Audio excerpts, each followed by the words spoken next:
Chapter 12. If Will Barger was impressed at the sight of so many horses, he gave no sign of it. The small herd had already been penned, and he and Dietz and the man called Chick were quietly separating out horses with the HIC brand on them.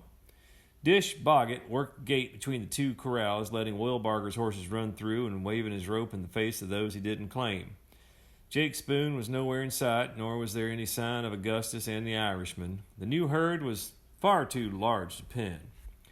Call had always meant to fence a holding pasture just for such an eventuality, but he had never gotten around to it.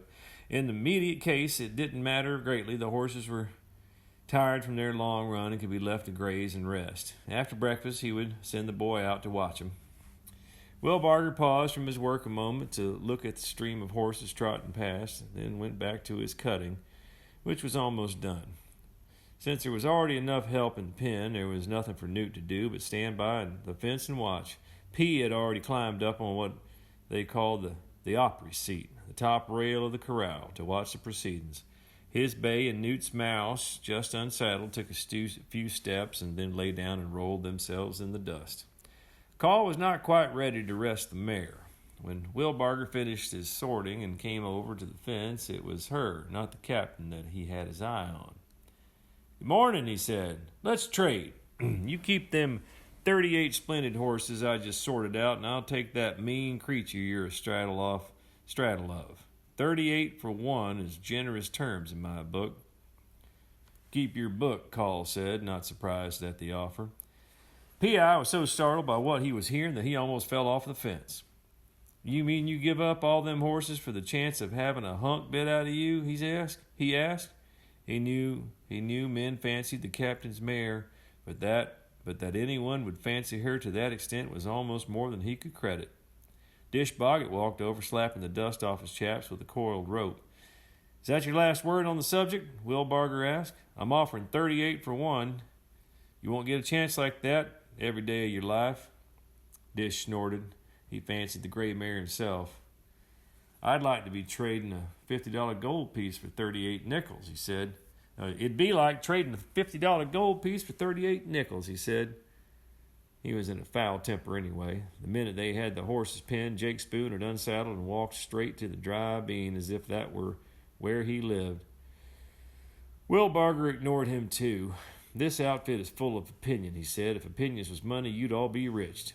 "Be rich," he looked at Call. "I won't trade this mare," Call said, "and that ain't an opinion." "No, it's more like a damn hard fact," Will Barger said. "I live on a horse, and yet I ain't had but good ones my whole life." "This is my third," Call said. Will Barger nodded. "Well, sir," he said, "I'm obliged to you for getting me here on time. It's plain the man you deal with knows when there's a den of thieves." "A big den," Call said. "Well, let's go, Chick," Will Barger said. "We won't get home unless we start." "You might as well stay for breakfast," Call said. "A couple more of your horses are on their way." "What are you doing, traveling on 3 legs?" Will Barger asked. "There, with Mr. McCrae," Call said. "He travels at his own pace." "Talks at it too," Will Barger said. "I don't think we'll wait. Keep them 2 horses for your trouble." "We brought you some nice stock," Call said. "You're welcome to look it over if you're still short." "Not interested," Will Barger said. "You won't rent pigs, and you won't trade that mare, so I might as well be on my way." Then he turned to Dish Boggett. "Want a job, son?" he asked. "You look all right to me." "I got a job," Dish said. "Running off Mexican horses isn't a job," Will Barger said. "It's merely a gamble. You've the look of a cowboy, and I'm about to start up the trail with 3,000 head. "So are we," Call said, amused that the man would try to hire a hand out from under him with him sitting there. "Going where?" Will Barger asked. "Going to Montana," Call said. "I wouldn't," Will Barger said. He rode over the gate, leaned over to open it, and rode out, leaving the gate for Chick to close. When Chick tried to lean down to shut the gate, his hat fell off. Nobody walked over to pick it up for him either. He was forced to dismount, which embarrassed him greatly. Will Barger waited, but he looked impatient. "Well, we may see you up the trail then," he said to Call. "I wouldn't aim for Montana, though. Too far, too cold, full of bears, and I don't know about the Indians." They may be beat, but I wouldn't count on it. You might end up making some present for a fine herd of beef." "Well, try not to," Call said. Will Barger rode off, Chick following at the rear to the small horse herd. As Chick rode past, Dish Boggett was greatly tempted to rope him off his horse and box his ears as a means of relieving his feelings about Laurie and Jake Spoon. But the captain was sitting there, so he merely gave Chick a hard stare and let him go. "By gosh, I could eat," P.I. said. "I sure hope Gus ain't lost." "If he's lost, I don't know what he'll do for biscuits," he added, since nobody commented on his remark. "You could always get married," Dish observed dryly. "There's plenty of women who can make biscuits." It's not the first time P had that particular truth pointed out to him. "I know there is," he said, "but that don't mean there's one of them that would have me." Dietz gave a rich chuckle. Why, the widow Cole would have you," he said. "She'd be pleased to have you." Then, well aware that the widow Cole was something of a sore spot with P, he walked off toward the house. Mention of Mary Cole made P.I. very uncomfortable. From time to time throughout his life, it had been pointed out to him that he might marry Gus McCrae, was very fond of pointing it out, in fact. But once in a while, even if nobody mentioned one, the thought of women entered his head all on its own, and once it came, it usually tended to stay for several hours, filling his noggin like a cloud of gnats. Of course, a cloud of gnats was nothing in comparison to a cloud of Gulf Coast mosquitoes, so the thought of women was not that bothersome, but it was a thought P had rather not have in his head. He had never known what to think about women and still didn't, but so far as actions went, he was content to take his cue from the captain. His cue was plain. The captain left them strictly alone, and had all the years P had been with him, except in only one puzzling instance that had occurred years before, which P only remembered once every year or two, usually when he was dreaming. He had gone down to the saloon to get an axe someone had borrowed and not returned, and while he was getting the axe, he heard a young woman crying out words and grievances to someone who was with her in her room. The woman doing the crying was the whore named Maggie, Newt's mother, whom Jake Spoon took such a fancy to later. It was only after P had found the axe and was halfway home with it that it occurred to him that Maggie had been talking to the captain and had even called him by his first name, which P had never used in all his years of service. The knowledge that the captain was in the room with a whore struck P hard, sort of like the bullet that had hit him just behind the shoulder blades in that big Indian scrape up by Fort Phantom Hill. When the bullet hit, he felt a solid whack and then sort of went numb in the brain, and it was the same with the notion that struck him as he was carrying the axe home from the saloon. Maggie was talking to the captain in the privacy of her room, whereas so far as he knew, no one had ever heard of the captain doing more than occasionally tipping his hat to a lady if he met one on the street. Overhearing that snatch of conversation was an accident P was slow to forget. For a month or two after it had happened, he went around feeling nervous, expecting life to change in some bold way, and yet nothing changed at all. They all soon went up the river to try and catch some bandits raiding out of the Chihuahua, and the captain, so far as he could tell, was the same old captain. By the time they came back, Maggie had had her child, and soon after, Jake Spoon moved in with her for a while. Then he left, and Maggie died. Gus went down one day and got Newt from the Mexican family that had taken him upon Maggie's death. The years had gone on past, and most of them slow years, particularly after they quit rangering and went into the horse and cattle business. The only real result of overhearing the conversation was that P was cautious from then on about who he let borrow the axe. He liked life slow and didn't want any more mysteries of sharp surprises.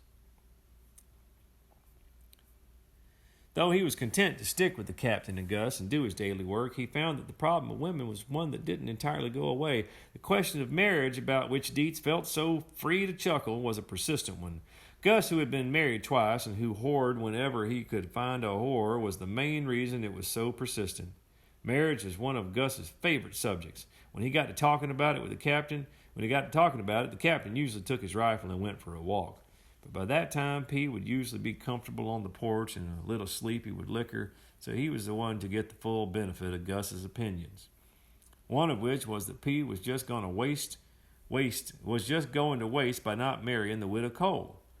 The fact that P had only spoken to Mary Cole 5 or 6 times in his life, most of them times when she was still married to Josh Cole, didn't mean a thing to a bystander like Gus or even a bystander like Dietz. Most of them seemed to take it for granted that Mary regarded him as a fit successor to Josh.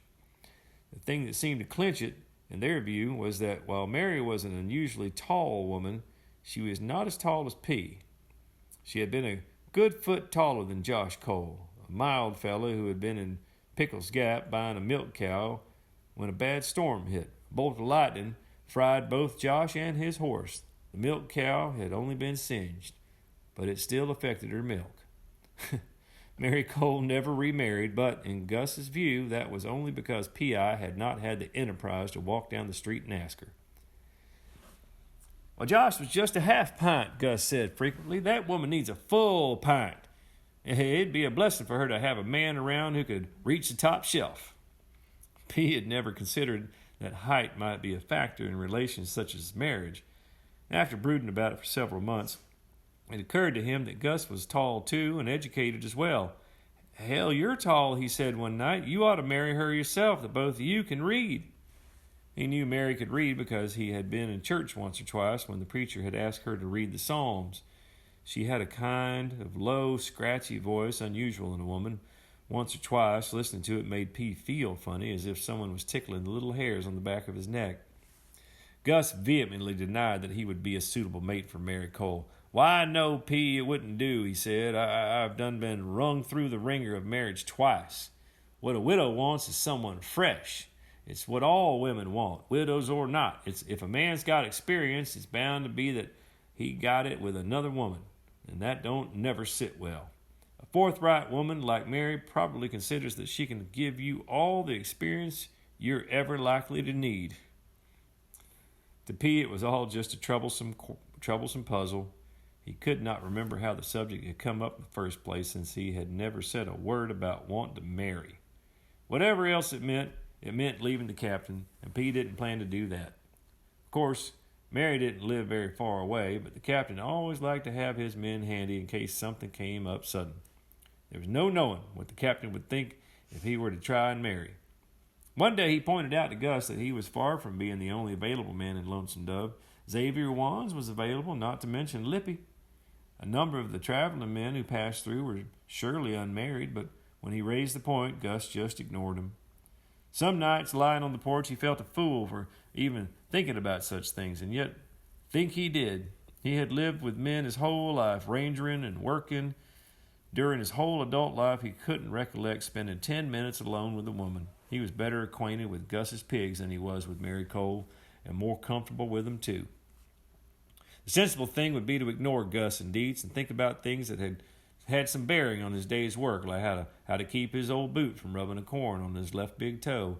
An army mule had stomped on it for that toe 10 years before, and since then it had stuck out slightly in the wrong direction, just enough to make his foot rub a corn. The only solution to the problem was to cut holes in his boot, which worked fine in dry weather but had its disadvantages when it was wet and cold. Gus had offered to re-break the toe and set it properly, but P didn't hate the corn that bad. It did seem to him that it was only common sense that a sore toe made more difference in his life than a woman he had barely spoken to, yet his mind didn't see it that way. There were nights when he lay on the porch too sleepy to shave his corn or even to worry about the problem, when the widow Cole would pop to the surface of his consciousness like a turtle on the surface of a pond. Such times he would pretend to be asleep, for Gus was so sly he could practically read minds, and would surely tease him if he figured out that he was thinking about Mary and her scratchy voice. Even more persistent than the thought of her reading the Psalms was another memory. One day he had been passing her house. Just a little thunderstorm swept through the town, scaring the dogs and cats and rolling tumbleweeds down the middle of the street. And Mary had hung a washing and was out in her backyard trying to get it in before the rain struck. The thunderstorm proved too quick for her. Big drops of rain began to splatter in the dust, and the wind got higher, causing the sheets on Mary's clotheslines to flap so hard they popped like guns. P had been raised to be helpful, and since it was obvious that Mary was going to have a hard time with the sheets, he started over to offer his assistance. The storm had a start on both of them, and before he even got there, the rain began to pour down, turning the white dust brown. Most women would have just seen at this point that the wash was a lost cause and run for the house. But Mary wasn't running. Her skirt was already so wet it was plastered to her legs. But she was still struggling with one of the flapping sheets. In the struggle, 2 or 3 small garments that she had already gathered up blew out of her hand and off across the yard, which had begun to look like a shallow lake. P hurried to retrieve the garments and then helped Mary get the wet sheet off the line. She was evidently just doing it out of pure stubbornness, since the sun was shining brightly to the west of the storm and would obviously be available to dry the sheet again in a few minutes. It was P's one close exposure to an aspect of womankind that Gus was always talking about, their penchant for flying directly in the face of reason. Mary was as wet on the top as on the bottom, and the flapping sheet had knocked one of those combs out of her hair, causing it to come loose. The wash was as wet as it had been before she hung it up in the first place, and yet she wasn't quitting. She was taking clothes off the line that would just have to be hung back on in 15 minutes, and P was helping her to do it as if it all made some sense. While he was steadying the clothesline, he happened to notice something that gave him almost as hard a jolt as the bolt of lightning that killed Josh Cole. The clothes he had rescued were undergarments, white bloomers of the sort that it was obvious Mary was wearing beneath the skirt that was so wet against her legs. P was so shocked that he almost dropped the underpants back in the mud. He was bound to think it bold that he would pick up her undergarments like that. Yet she was determined to have the sheets off the line, and all he could do was stand there numb with embarrassment. It was a blessing that rain soon began to pour off his hat, brim, and streams right in front of his face, making a little waterfall for him to hide behind until the ordeal ended. With the water running off his hat, he only caught blurred glimpses of what was going on. He could not judge to what extent Mary had been shocked by his helpful but thoughtless act. To his surprise, nothing terrible happened. When she finally had the sheet under control, Mary took the bloomers from him as casually as if they were handkerchiefs or table napkins or something. To his vast surprise, she seemed to be rather amused at the sight of him standing there with a stream of water pouring off his hat, falling just in front of his nose. P, it's a good thing you know how to keep your mouth shut, she said. If you opened it right now, you'd probably drown. Many thanks for your help. She was a kind of forthright woman who called men by their first names, and she was known to salt her speech rather freely with criticism. We've the Lord to thank for this bath, she said. I personally didn't need it, but I'm bound to say it might work an improvement where you're concerned. You ain't as bad looking as I thought now that you're nearly clean. By the time she got to her back porch, the rain was slackening and the sun was already striking little rainbows through the sparkle of drops that still fell. P had walked on home, the water dripping more slowly from his hat. He never mentioned the incident to anyone, knowing it would mean unmerciful teasing if it ever got out, but he remembered it. When he lay on the porch half drunk and it floated up in his mind, things got mixed into the memory that he hadn't even known he was noticing, such as the smell of Mary's wet flesh. He hadn't meant to smell her and hadn't made any effort to, and yet the very night after it happened, the first thing he remembered was that Mary had smelled different from any other wet thing that he had ever smelled. He could not find a word for what was different about Mary's smell. Maybe it was just that, being a woman, she smelled cleaner than most of the wet creatures he had come in contact with. It had been more than a year since the rainstorm, and yet Mary's smell was still a part of the memory of it. He also remembered how she seemed to bulge out of her corset at the top and the bottom both. It was not every night that he remembered Mary, though. Much of the time he found himself wondering about the generalities of marriage. The principal aspect he worried over most was that marriage required men and women to live together. He had tried many times to envision how it would be to be alone at night under the same roof with a woman, or to have one there at breakfast and supper. What kind of talk would a woman expect, and what kind of behavior? It stumped him. He couldn't even make a guess. Once in a while it occurred to him that he could tell Mary he would like to marry her, but didn't consider himself worthy to live under the same roof with her. If he put it right, she might take a liberal attitude and allow him to continue to live down the street with the boys. That being what he was used to. He would plan, of course, to make himself available for chores when she required them. Otherwise, life could go on as in its accustomed way. He was even tempted to sound out to Gus on the plan. Gus knew more about marriage than anyone else, but every time he planned to bring it up, he either got sleepy first or decided at the last second he had better keep quiet.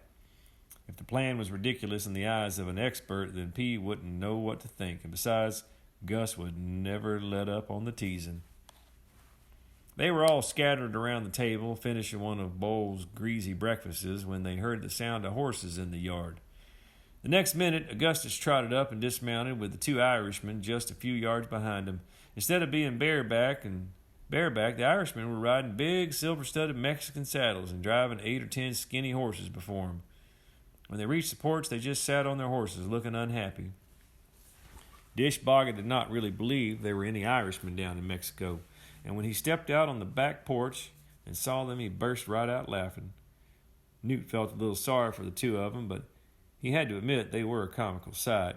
The Mexican saddles were all clearly meant for men with longer legs. Their feet did not come anywhere near the stirrups. Even so, the Irishman seemed disinclined to dismount. Augustus jerked the saddle off his tired horse and turned him loose to graze. "Get down, boys," he said to the Irishman. "You're safe now as long as you don't eat the cooking. This is what we call home." Alan O'Brien had both hands around the big Mexican saddle horn. He had been holding it so tightly for the last 2 hours that he was not sure he could turn it loose. He looked down with apprehension. "I'd not realized how much taller a horse is than a mule," he said. "It seems a long ways down." Dish regarded the remark as the most comical he had ever heard. It had never occurred to him that there could be such a thing as a grown man who didn't know how to dismount from a horse. The sight of the two Irishmen stuck with their short legs dangling down the sides of the horses struck him as so funny that he doubled over with laughter. "I guess we'll have to build him a ladder, by God," he said when he could catch his breath. Augustus, too, was mildly amused by the Irishman's ignorance. "Why, boys, you just have to flop over and drop," he said. Alan O'Brien accomplished the dismounting with no real trouble, but Sean was reluctant to drop once he flopped over. He hung from the saddle horn for several seconds, which puzzled the horse so that it began to try and buck a little. It was too thin and too tired to do much, but Sean did get jerked around a little, a sight so funny that even Call laughed. Alan O'Brien, once safe on the ground, immediately joined in the laughter out of relief. Sean finally dropped and stood glaring at his brother. "Well, I don't see Jake. Well, I don't see Jake.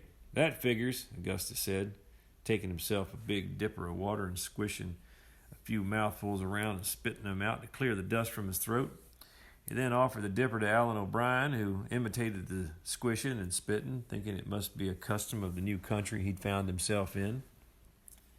"You took your time, I see," Call said. "I was about to start back with the burial party." "Shucks," Augustus said. "Bringing these boys in was such a light task that I went over to Sabina's and stopped in off at the whorehouse." "That explains the saddles," Call said. "Yep, and the horses too," Augustus said. "All the bandits was dead drunk by the time we got there. These Irish boys can't maintain much pace riding bareback, so we helped ourselves to a few saddles and the best of the nags." "Them horses wouldn't make good soap," Dish said, looking at the horses Augustus had brought back. "If I wasn't so hungry, I'd argue the point," he said. "Buy them horses for a week or two, and they'll produce fine soap." Young Sean O'Brien could not conceal his disappointment with America. "If this is America, where's the snow?" he asked to everyone's surprise. His image of the new country had been strongly influenced by a scene of Boston Harbor in winter that he had seen in an old magazine. There had been lots of snow, and the hot backyard he found himself in was nothing like what he had expected. Instead of ships with tall masts, there was just a low adobe house with lots of old saddles and pieces of rotting harness piled under a little shed at one corner. Worse still, he could not see a spot of green anywhere. The bushes were gray and thorny, and there were no trees at all. "No, son. Well, you overshot the snow. What we have down here is sand," Augustus said. Call felt his impatience rising. The night had been far more successful than he could have hoped. They could keep the best horses and sell the rest. The profits would easily enable them to hire a crew and outfit a wagon for the trip north. Then all they would have to do would be gather the cattle and brand them. If everyone would work like they should, it could all be accomplished in 3 weeks, and they could be on the trail by the 1st of April, none too soon, considering the distance they had to go. The problem would be getting everyone to work like they should. Jake was already off with his whore, and Augustus hadn't had breakfast. "You men go eat," Call said to the Irishman. Having rescued them, he could do no less than feed them. Alan O'Brien was looking dejectedly at the few buildings that made up Lonesome Dove. "Is this all there is to the town?" he asked. "Yes, and it's worse than it looks," Augustus said. To the embarrassment of everyone, Sean O'Brien began to cry. It had been an extremely tense night, and he hadn't expected to survive it. All during the ride, he had expected to fall off his horse and become paralyzed. He associated paralysis with falls because a cousin of his had fallen off a cottage when he was thatching and had been paralyzed ever since. The horse Sean had been given seemed to him at least as tall as a cottage, and he felt he had good reason to worry. He had spent a long boat ride growing more and more homesick for the green land he had left. When they were put ashore at Veracruz, he had not been too disappointed. It was only Mexico they were in, and no one had ever told him Mexico was green. But now they were in America, and all he could see was dust and low bushes with thorns and almost no grass at all. He had expected coolness and dew and green grass on which to stretch out for a long nap. The bare hot yard was a cruel letdown, and besides, Sean was an easy weeper. Tears ran out of his eyes whenever he thought of anything sad. His brother Alan was so embarrassed by the sight of Sean's tears that he walked straight into the house and sat down at the table. They had been asked to eat. If Sean preferred to stand in the yard crying, that was his problem. Dish concluded that the young Irishman was probably crazy. Only someone crazy would break out crying in front of several grown men. Augustus saved the day by going over and taking Sean by the arm. He spoke kindly to him and led him toward the house. "Let's go eat, son," he said. "It won't look quite so ugly on a full stomach." "But where's the grass?" Sean asked, snuffling. Dish Boggett let out a whoop. "I guess he was meaning to graze." "I know, Dish," Augustus said. "He was just reared in a place where the grass covers the ground, not in no desert like you." "Well, I was reared in Matagorda," Dish said. "We got grass knee-high over there." "Gus, we need to talk a minute," Call said. Augustus had already led the boy through the door, and Call had to follow him in. At Surprise Boulevard watched the Irishman put away sow belly and beans. He was so startled by their appearance that he picked up a shotgun that he kept by the cook stove and put it across his lap. It was his goat gun, a rusty 10 gauge that he liked to have, and he liked to have it handy if anything unusual happened. "Well, I hope you don't decide to shoot that thing off in here," Augustus said. "It'd take a wall out if it did, not to mention us." "I don't shoot yet," Bull said sullenly, keeping his options open. Call waited until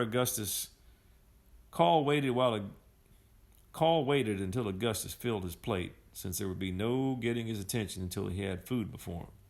The young Irish boy had stopped crying and was putting away beans even faster than Augustus. Starvation was probably all that was wrong with him. "I'm going to go see if I can hire some hands," Call said. "You better move them horses this afternoon." "Move them where?" Augustus asked. "Upriver, as far as you want," Call said. "These Irishmen have fine voices," he remarked. "It's a pity there ain't 2 more of them. We'd have a barbershop quartet." "It'd be a pity if you lost them horses while I'm off hiring the hands, too," Call pointed out. "Oh, you mean you want me to sleep out on the ground for several nights just to keep Pedro from stealing these horses back?" Gus said. "I'm out of practice sleeping on the ground." "What was you planning to sleep on the way to Montana?" Call asked in turn. "We can't take the house with us, and there ain't many hotels between here and there." "I hadn't been planning on going to Montana," Augustus said. "That's your plan. I may come if I feel like it, or you may change your mind. I know you've never changed your mind about anything yet, but there's a first time for everything." "You'd argue with a stump," Call said. "Just watch them horses. We may never get that lucky again." Call saw there was no point in losing any more time. If Augustus was not of a mind to be serious, nothing could move him. "Jake did come back, didn't he?" Augustus asked. "His horse is here," Call said. "I guess he probably come with it. Do you think he'll work once we start?" "Nope, and I won't either," Augustus said. "You better hire these Irish boys while you got the chance." It's work we're looking for, Ellen said. What we don't know, we'll gladly learn. Carl refrained from comment. Men who didn't know how to get on and off a horse would not be much use around a cow outfit. Well, where are you going hiring? Augustus asked. Now I might go to Rainey's, Carl said. As many boys as they got, they ought to be able to spare a few. I sparked Maud Rainey once upon a time, Augustus said, tilting back his chair. If we hadn't had the Comanches to worry with, I expect I'd have married her. Her name was Grove before she married. She lays them boys like hens lays eggs, don't she? Carl left to keep from having to talk all day. Dietz was catching a short nap on the back porch, but he sat up when Carl came out. Dish Boggett and the boys were roping low bushes. Dish teaching the boy a thing or two about the craft of roping. That was good, since nobody around the Hat Creek outfit could rope well enough to teach him anything. Carl himself could rope in an emergency, and so could P, but neither of them were ropers for the first class. Practice up, boys, he said. As soon as we gather some cattle, there's going to be a pile of roping to do. Then he caught the second best horse, a sorrel gelding they called Sun Up, and headed northeast toward the brush country.